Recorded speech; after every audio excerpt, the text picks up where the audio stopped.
It's now time for us to look at what the papers are reporting this morning. We'll start with the Nation newspaper with the main headline, Bye-bye Pope Francis, World mourns humble pontiff, the Vatican head of state. IG raises probe panel on Natasha's threat to life against allegation against Akpabio. EFCC arrests 2 suspects over 1.3 trillion naira CBEX scam. Britain, 4 others indicted. And above the masthead, we have IMF urges nations with huge debts to seek restructuring. Jimo tackles agency on reforms comments. NNPCL slashes petrol pump price to 880 naira per litre. US adjusts visa request procedure for applicants. I would like you to weigh in on the EFCC's arrest of 2 suspects over 1.3 trillion naira CBEX scam. While some parts of the world are mourning the death of Pope Francis, others are mourning the death of their bank accounts. That's a good way to put it. I think that it is something that took many people unawares. When I saw the news and saw people rushing to the offices and screaming for their money, I thought, how did this happen? How did people allow themselves to be swindled away? I think it is part of the fact that many people want money so quickly and so badly that sometimes they don't do due diligence about where they invest. I think this is a problem also of our presiding institutions that allow such a body or a company to exist in this country for so long and to have done so much damage so deeply. And that is concerning for me. It's poverty not also a part of why a lot of persons are, chasing after this? It is not poverty. Really? You have it in the US. You have the Ponzi scheme. Yeah. There's one guy who's in these Ponzi schemes. The word Ponzi itself is not a Nigerian word. You have it. It's greed. It's greed. I mean, it's not poverty.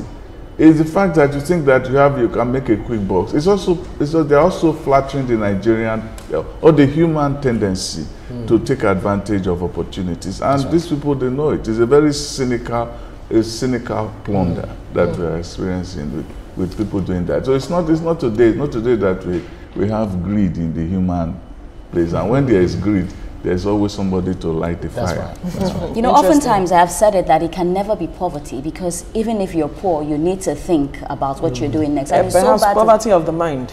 Well, because a lot of people, just like what Uncle Sam said, a lot of people want to get quick money. A lot of people want to wake up and see a lot of money in their pockets. And we often try to foil it and say, oh, it's because they are poor. It's not because you're poor. It's because you made a very bad decision. That's right. Because you've made a bad decision, and exactly that's what will happen. But I'm really happy that the EFCC is doing something, because I know on this table we spoke about the fact that they said they are going to investigate into it, and I see that some people have been arrested. So the CBEX thing is something that all the people that have been part of it should definitely be brought to book. Most definitely. This Nigeria is next. Farewell. Pontiff finally succumbs to stroke and heart failure at 88. Trump, King Charles, UK Prime Minister Macron, Tinubu, world leaders mourn. How many cases did you win before becoming SAN? That's Falana to Wike. Wike replies Falana. Now, Delta governor's aide dies in fight with hubby allegedly poisoned. Plateau killings provoke protest march. Muftuang convenes stakeholders parley. And the manufacturing output surged by 34.9% to 33.43 trillion naira in second half of 2024. Let's move to the next paper. After this Nigeria, I think a little bit of just small crisis here. Blueprint newspaper should be next. Ghanaian cardinal, 9 others in line as Pope Francis dies at 88. Tinubu, Buhari, other world leaders mourn. He was a towering figure of faith, mercy, that's according to Khan. Ganduje rallies diaspora support for Tinubu, inaugurates Exco in France. And we also have Plateau under siege. 3,000 lost to attacks since 2015. Muftuang, protest rock Jos over killings. We say that it's one death too many when it comes to, counting the costs of lives that have been lost in terms of, attacks, not just on the Plateau, but in some other place of the country? Yes, the one in the Plateau actually really is interesting, because if you over 3 generations ago, the Fulani, these are Fulanis from outside the country actually, when they settled in communities in most of the places in the north, they were sought after. They were sought after. Everybody wanted the Fulani to come to their farm because of the fertility that their manure, the manure of the cows, will bring to their farm. Yeah. So everybody wanted. I want the Fulani come. I want them to come to my farm and so on. Well, things got bad when fertilizer came, and when fertilizer came, we discovered that we don't want the Fulani anymore, because fertilizers can do what they did. So that complicated matters for the Fulani. In the case of the Plateau, in some places there was gamalin in the what do you call it, in the fertilizer. So poisoned the sun, poisoned the waters, created poverty in some parts of the north. So what happened was that technology intervened and destroyed the peace between the locals and the Fulani. And the Fulani feels that, well, we still have to be coming here. Well, we don't want to. This is our land. Now things have, I think the authorities over the years allowed these things to go on, and they've become worse by the day. And what we have today, as the governor has said, is that 62 communities have been taken over by these people. Somebody told me a few days ago that when they went there to the communities, the people said that even the army division that is there is not capable of driving them out. Yeah. So it's a big existential problem. Who owns the land? Okay, and following up on this matter, it's a question now, because on another paper, I think the Punch newspaper, you find the same story. Yes, the president is back and he will be meeting with security chiefs later on. But the presidency now is blaming governors of not taking charge, and that why this matter is festering is because they are not doing the needful. And I'm wondering if they are just chief executive officers who do not have the hold of security operations, because we know that security operations is at the center. How are they supposed to manage the security issues? It is the issue. It is actually the issue of intelligence agencies. It is not time to really blame the governors, if you ask me. I think the problem has been deep-seated for a long time. And it's not something you can solve overnight. There's a feeling too that some governors, or the governor sees this as a way of making cynical political gains. I think that is the area we're talking about. Politicians don't care as long as it's an advantage to you. Even though the situation is bad, they also feel like, okay, let me make it us versus them. And so that's it. But there's also something that really bothers me, and I've said it. I said it in my column. Is that when the locals kill one cow, or the locals kill one person who is regarded as Fulani, they come back and kill maybe 200 and so on. Somebody needs to give me the medical explanation for that kind of pathology, where you think that you have to take 100 people for one person, or 100 human beings for one cow. There was this place, because of our time, Ajax. Because of our time, we just have to rush. Platform Times is next. Bandits levy 60 million naira on Zamfara villages as gunmen kill 6 in Kwara. Manufacturers lament 2.14 trillion naira on sold goods in 2024. Blame inflation's others. I clean feces daily in Kirikiri prison. Obi convoy protester Quadri recounts ordeal. Let's move on to the Punch newspaper. Tinubu to meet service chiefs over rising killings. President returns from France, UK. Presidency blames governors of worsening insecurity. That's still on insecurity matters. But then if you look at the headline on the nameplate, NNPCL sells 336 billion naira crude to Dangote.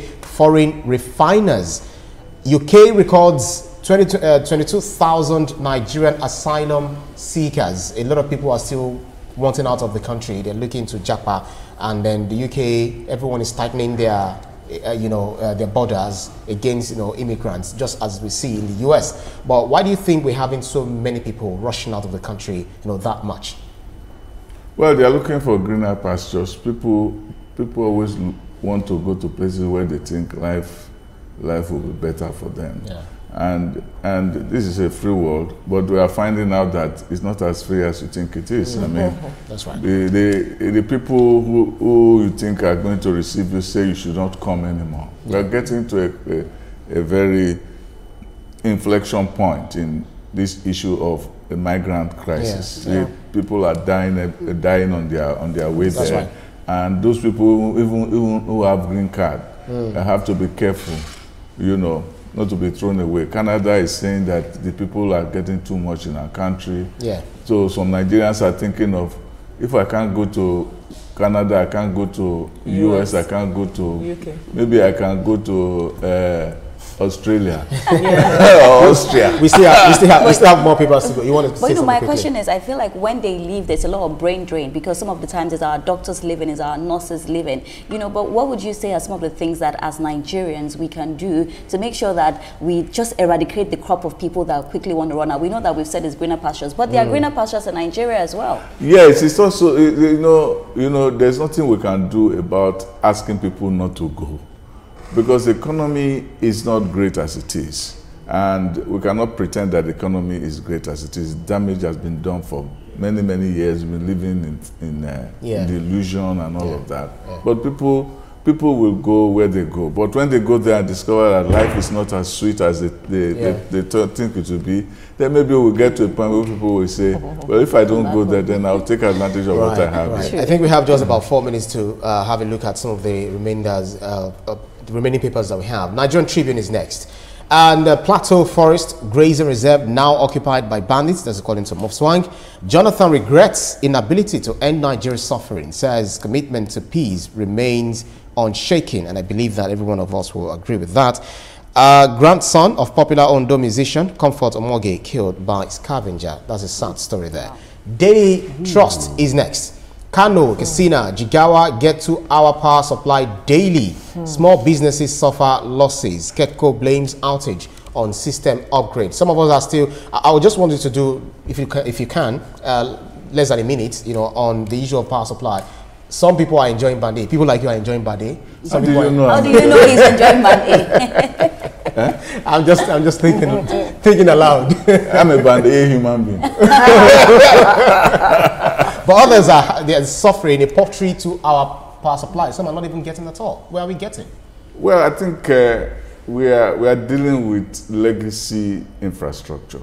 We have to get all this infrastructure, replaced. And I think they are working on that. It's not going to be something that will do overnight. I don't know why we're not thinking about replacing all those legacy infrastructure, and that is really unfortunate. That's right. But I want to say, I didn't know that. I just hearing that Comfort Omoge is dead. Yes, sad story. Killed by scavenger. It's very. She's one of the best Nigerian singers. One of the most sonorous and the most haunting voices that you could ever have in any culture.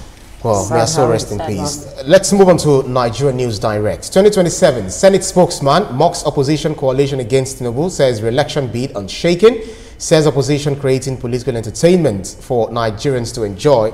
If we perchance, meet the story ahead, I want you to just, have a thought on it. Tinubu article governors, others mount Pope Francis.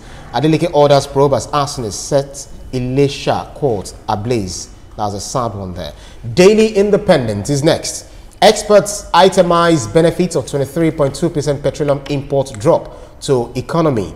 Death toll in Benue communities, attack rises to 72.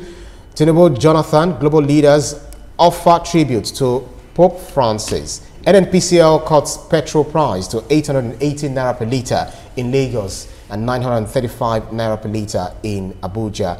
A very quick thought thoughts there, talking about oppositions gathering together, as we've seen on the front page of Nigerian News Direct, saying that it's just they are on a wild goose chase, emphasis mine. What I'm seeing is what they call the coalition of the wounded.